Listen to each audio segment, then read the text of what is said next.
welcome to the Deep Dive. For anyone following global security, the last 2 weeks have been, well, a dramatic acceleration. A definite acceleration. We're seeing two major pressures building at the same time. Exactly. On one side, you have this intensifying hybrid warfare across Europe, and on the other, a really deep, contentious split over how to negotiate an end to the conflict in Ukraine. It's a moment of significant recalibration for the West. We're not just seeing aggression, but a calculated strategy to exploit political divisions. Our mission today is to cut through that noise. We'll use the source material you've all seen to give a measured, impartial look at what's happening, what the options are, and, what it all means for the future. From Europe all the way to the Indo-Pacific, it's all connected. It is. Before we jump in, a quick acknowledgement. This deep dive is sponsored by ProWave AI. And this intelligence brief has been generated by Stylo News, the AI-powered news application that synthesizes these complex global events into actionable insights. Okay, let's begin in Europe. The primary pattern we're seeing is a clear escalation of non-conventional conflict tactics. Things aimed at NATO and EU member states. We're talking about sabotage, sophisticated cyber attacks on critical infrastructure, election interference. And maybe most strikingly, these recent drone incursions, we're seeing them in the airspace of countries like Poland and Romania. The term for all this is hybrid warfare, but I feel like that term can sometimes mask the real complexity. It does. It's really about operating just below the threshold of, say, an Article 5 invocation. The collective defense clause. Exactly. And the assessment from the Swedish Chief of Defense, Michael Klesson, is really key here. He argues this isn't about seizing territory right now. It's about exploiting political and social polarization that's already there inside NATO. So the goal is to fracture unity, drain resources, and distract. That's the idea. It's an asymmetric attack on cohesion itself. Which makes the European response all the more significant. I mean, they seem to be reacting with some deep structural shifts in defense planning. They are. You just have to look at Germany. They've announced this massive military reform aiming to build Europe's strongest conventional army by 2029. And that's not just about buying new tanks. It's about increasing personnel, and they're seriously reconsidering national conscription. That is a heavy political lift. Does the source material give us any indication of the domestic pushback on something like conscription? The report suggests the security threat is, for now, overriding a lot of that resistance, but it's still a very volatile issue. I can imagine. But the political thinking seems to be that the conventional threat is back, and that requires conventional numbers. And beyond the personnel, the money is finally arriving at the EU level. It is. The European Union is putting its weight behind this with a proposed €150 billion credit program, and it's specifically for defense investments and modernization. So this is about building European self-sufficiency in manufacturing, not just buying hardware off the shelf. Exactly, and that requires collaboration. You're seeing these new strategic partnerships pop up. Like the one between Turkey and Italy. They formalized a deal for joint ammunition production, technology transfer, R&D. That's the kind of move that builds real industrial resilience. It reduces the continent's reliance on foreign defense sourcing. And that need for industrial strength. Yeah. It's directly connected to the strategic pressure cooker in Geneva, isn't it? It is indeed. That's our transition point. Okay, so this huge European military buildup is happening while there are these incredibly tense diplomatic efforts in Geneva to end the conflict in Ukraine. And the flashpoint, the real source of tension right now, is the controversial U.S. proposed 28-point peace plan. A plan that sources say is heavily influenced by the Trump administration's thinking. It feels like a very stark application of realpolitik. It is. It's a transactional attempt to end the conflict quickly. We should probably walk through the core provisions because they really define the diplomatic divide. We'll do it. Okay, first, the U.S. proposal includes the recognition of Crimea, Donetsk, and Luhansk as de facto Russian territories. Which is an immense historical concession. It fundamentally violates that core European principle that borders cannot be changed by force. Absolutely. Then the plan stipulates a constitutional ban on Ukraine ever joining NATO. In exchange for some U.S. security guarantees, I assume. Under very specific conditions, yes.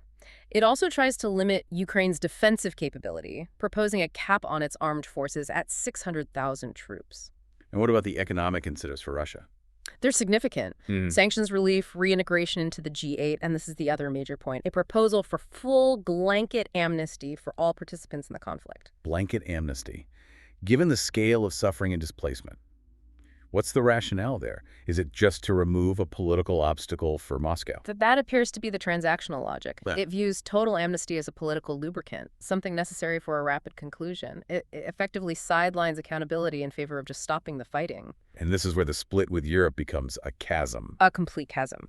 The counter-proposal from nations like the UK, France, and Germany rejects this whole philosophy. So how do their terms contrast? Well, first, they fundamentally reject recognizing any Russian territorial control.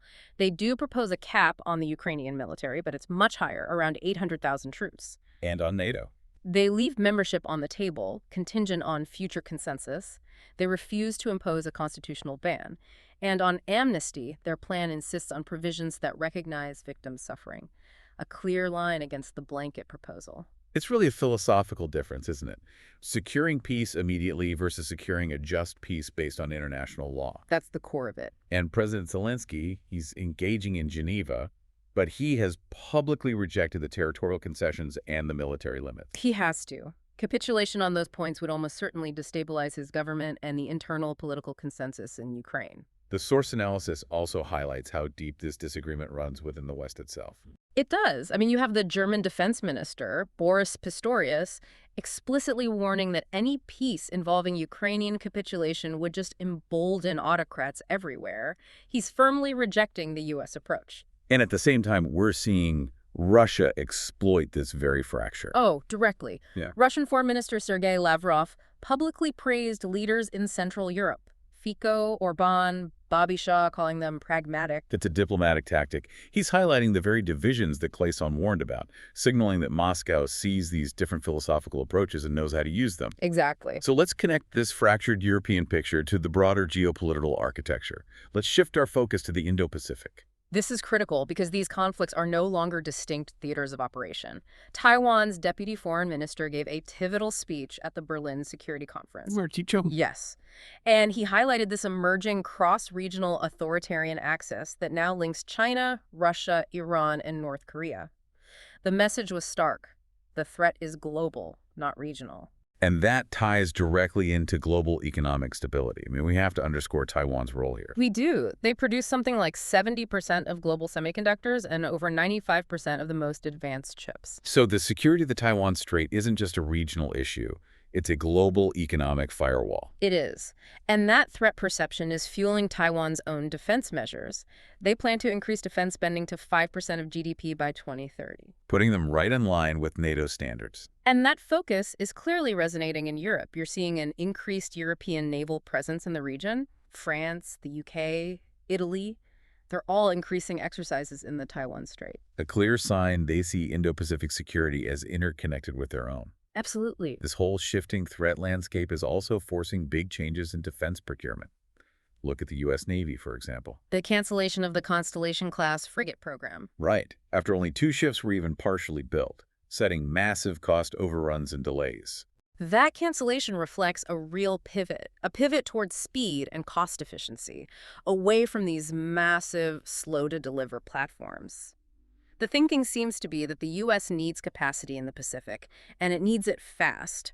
Meanwhile, on the European flank, you see Poland making a very clear, urgent investment. Selecting Sweden's Saab A-26 submarines, a $2.52 billion deal. And this is a very specific move. Highly specific. It's all about underwater deterrence in the Baltic Sea. It's a direct response to the heightened activity from nearby Russian naval bases, a powerful signal that NATO's eastern flank is focused on controlling the subsurface environment. So as we look forward, what are the most likely developments our listeners should be watching for? First and foremost, the outcome of the Geneva peace talks. Ukraine is facing a U.S. set deadline projected around November 27, 2025, to respond to that American plan. And that decision, whether it's an acceptance, a rejection, or a counteroffer, will be the single most influential event for the conflict's trajectory. Without a doubt. Secondly, keep a very close eye on European defense integration. We need to monitor the actual implementation of the EU's new defense funding. And this difficult goal of establishing a military Schengen, which isn't a metaphor, it's a massive logistical project. That's right. For those who don't know, military Schengen is about harmonizing the bureaucracy. So military convoys and heavy equipment can move freely across EU borders without the typical delays from customs and permits. Achieving that, plus getting rapid reaction forces fully operational by 2027 is vital. But internal politics make it incredibly difficult to guarantee. It does. And thirdly, we have to anticipate continued hybrid activities. NATO will almost certainly continue large-scale military exercises near Russian borders, especially in the Baltic. And the sources warn that these Russian hybrid activities might be extending their reach. We're seeing initial indicators of activity in North Africa. So if we put it all together, Hmm. the pushback on hybrid tactics, the massive defense spending, this deep diplomatic schism, what does it all mean? Well, the core tension that's been exposed is this fundamental disagreement between the U.S. and Europe. On one side, the U.S. is focused on a swift, transactional end to the conflict, even with major concessions. And on the other, you have Europe, prioritizing the principle that borders cannot be changed by force, no matter the immediate cost. So the final question for you to consider is this. What does this profound friction mean for the long-term strategic independence of Europe? For its ability to act as a unified geopolitical power when its largest allies' interests diverge so sharply from its own? That's the question that will define the next decade. A critical question. And we want to remind you that the intelligence you received in this deep dive was made possible by Stylo News. It's a mobile and computer application that allows you to download and customize your own personal intelligence style briefs. And that ability to personalize is crucial for cutting through the noise. Stylo News draws from hundreds of traditional news sources and social platforms like X, and it uses advanced AI to give you timely, multidimensional intelligence briefs on demand. It's really built to deliver the insights you need when you need them. If you value being well-informed, you can subscribe to Stylo News to get AI-powered news briefs on demand from www.stylonews.com. Thank you for tuning into this deep dive. We encourage you to request topics for future deep dives, and of course, to follow Stylo News on your favorite social media platforms. Until next time, remain informed.